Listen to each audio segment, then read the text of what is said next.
it up for the champ, 8-time Olympia champ, Ronnie Coleman.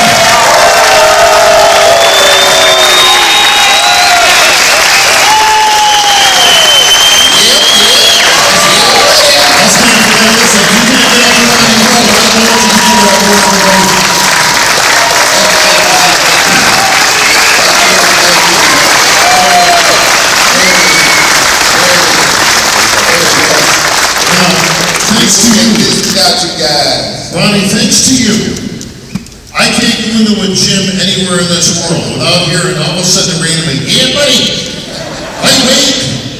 That's all I gotta say. It's universal.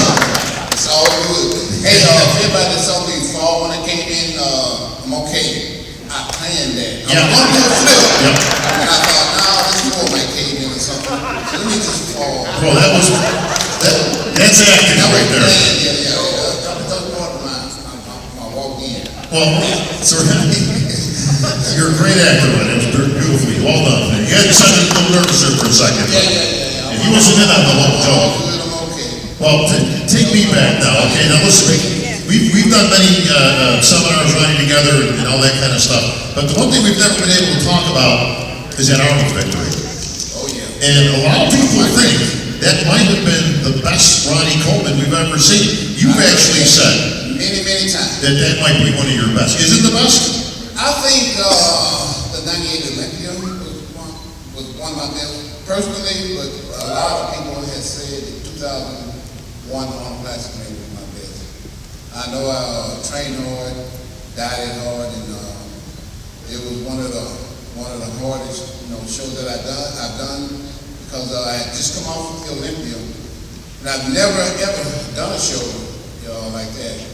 And I did learn a very valuable lesson doing that show. I found out, I don't know if it had anything to do with age, that the body only really peaks once a year.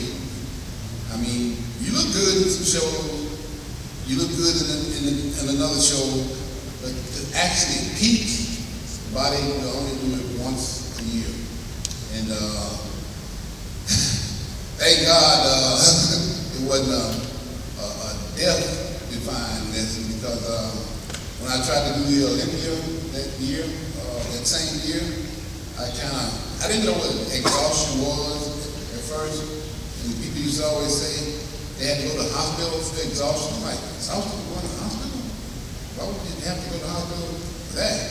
Well, I found out at the 2001 Miss Olympia. I got up that morning. I've been having trouble, getting ready for the Olympia all that year.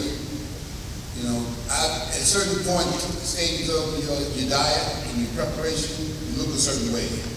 Well, it wasn't going that way that year. And I'm giving it my best, I'm giving it my all. I'm doing my cardio, same thing I always do.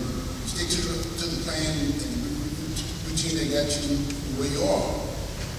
Well, the morning of the show, I'll never forget it. First of all, the night before the show, I was putting on my tan, and all of a sudden, I fainted. I woke up, I was still putting on my tan, I woke up in the bathtub. I'm like, what happened? That was a sign. Well, in the morning, I got up, and I went to go to the bathroom, and I could barely get out of bed. So once I did finally get up and go to the bathroom, it was the worst feeling I've ever felt in my whole entire life. And now I know what exhaustion is. This is how it feels. It feels like you're dying. And I called my nutritionist, and I know this is a very important show, but I want to live, so I'm going to the hospital. He's like, no, man, you work too hard for that. He said, grab a gallon of water and chug it. And that's exactly what I did. And thank God, I made it to the show. I lost the prejudging. I'm quite sure everybody can remember that. But by the grace of God, I was able to come back to the night show, looking like. And you still look pretty good. Well, Ronnie, take me back to the decision-making process, because at the time, it was very uncustomary for a reigning Olympian champion to go in the Arnold. Usually it's the precursor, right? You know, whoever wins the Arnold becomes the number one contender, depending on who the Mr. Olympia was at the time. But at what point did you decide, okay, I'm a three-time Mr. Olympia, I want to go in the Arnold? What made you want to do an Arnold? Well, Mr. Lorimer, Jim Lorimer, who promoted the show, he normally calls me just about every year and said, hey, I'm all right. No, I can't do that. I can be ready for the Olympia. He said, well, this year, that year, he said, well, I'm giving away a Hummer. And that was all it took. So you did it for the call? Always wanted a Hummer.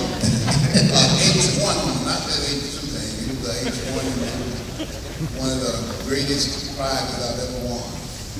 So you originally got into bodybuilding because you wanted the gym membership, correct? Exactly. And then you went in the Arnold because you wanted the truck. The H1 Hummer. Oh. Yeah, I was going to say, let me clarify that, because if it was a Ford Bronco, you weren't going in. No. F-250? It had to be H1 Hummer. There you go. Well, listen, all that came out with was one of the best, arguably one of the best Ronnie Coleman. I've asked you this in the past, but I always think it's a great question. If I line up all the Ronnie Colemans that ever competed, who wins?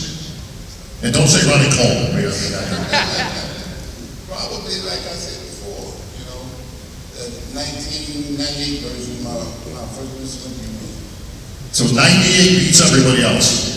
98 is hands down number one. I looked at the pictures and everything, going back, and it was one of the greatest days ever. A lot of people don't know this, but like you just said, I only got into the sport bodybuilding for a free membership to the gym. But God has a calling for each and every single one of us. And I used to always wonder what that was. And I found out in life, each and every one of us has a career, and we have a calling. Well, a career is something that you pretty much go to school for, and you study for, and you want to become what that is. I went to school for accounting, and I thought I was going to be one of the greatest accountants ever, once I got out of school. But God had a calling for me. And Brian Dawson, first time I walked in the gym, he said, man, you're pretty good. You are competing. I'm like, no, dude, I've never, ever wanted to compete my whole life. I've done powerlifting, and I've been working out since I was 12, but I've never, ever wanted to compete, and I never will.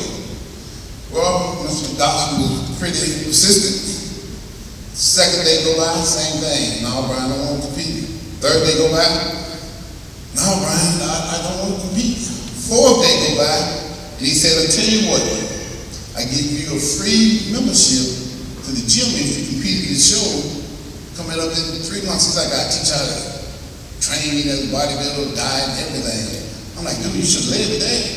Free? I ain't turning down nothing free, because at the time I was kind of struggling, and just got hired on the police department, and that was one of the reasons I didn't want to compete. I just hired on the police department, and I heard those guys that take steroids and all these types of drugs. I'm like, dude, I can't do that. I just got this job. And they said they have to die. I heard that they have to diet. I'm like, I'm a hamburger, pizza, and fried chicken kind of guy. Actually, I worked at Domino's Pizza for 2 years prior to joining the police department. I ate pizza every single day for dinner, because at the time I was poor and I couldn't afford to buy, my own dinner. I was struggling big time. But like I said, God has a career and a calling for each and every single one of us. The calling is something that you don't think you make money in it because you're having so much fun doing it. Working out, it's always been the greatest love of my life. Since I started working out at 12, I went in, at the time I couldn't afford the gym membership, so I bought the 110-pound weight set, lived in my backyard.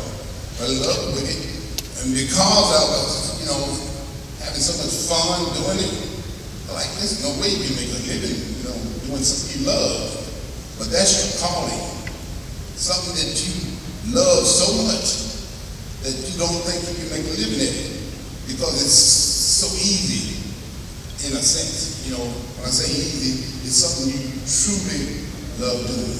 But that's your calling. Well, Ronnie, you're a great champion.